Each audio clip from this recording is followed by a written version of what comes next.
Армысыздар оқырман көрермен қауым. Кеше алдында мына ұшақ туралы жазылған хабарламада алдында жарияланды, жарияланды. Соған енді көптеген пікірлер жазып жатыр. Олардың ішінде сондай көріп келіп olsаңыздар, неге сол халықты құтқармайсыздар, неге алда не болады, неге көрсетпейсіңдер, өтетін тауып бер деп жатқандар көп. Яна егерде кім біз 4-5 жылдан бері әлі үздіксіз жариялап келеміз. ютубта рухани жаңғыр деген канал бар, сонымен ақылы бар, есі дұрыс адам сол салыстырып, қазір болып жатқан оқиғалармен сол жарияланған мезгілін салыстырып, бұның Құдайдан хабар екенін келіп иман келтірер еді. Яғни иман келтірген бағынышты болын.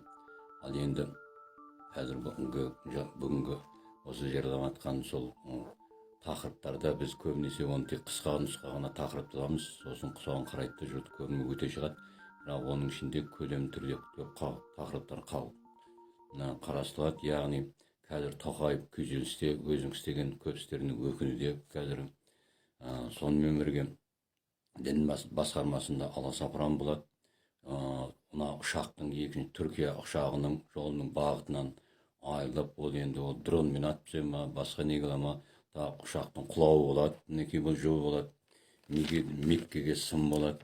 Масимовтың және бір көптеген шенеуніктердің осындай тыққан ақшалары табылады. Кезінде 2017 жылы Масимовтың сондай ақшасы бар дегенге соны жариялатқызбаған.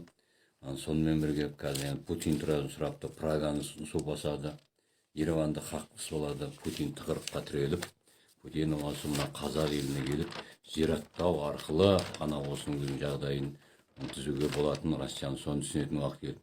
Араб елдерінде мына тыныстарылу әртүрлі осы мына хижраға немен барғандар, осындай зиратқа барғандар, сондай бір үлкен бір сондай қыспақтар болып, Қытайдың заттарымен бірге түрлі неше түрлі ақпараттар әзілдерге осыдан абай болыңдар десе, және Қытайда ауру тарайды.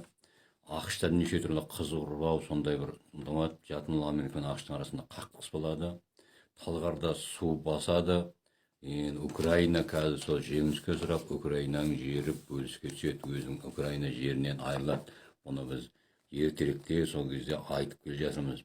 Және сонымен бірге мынау жұртты мазақ қылатын әзілкештерге осыларға сын ауру пайда болады.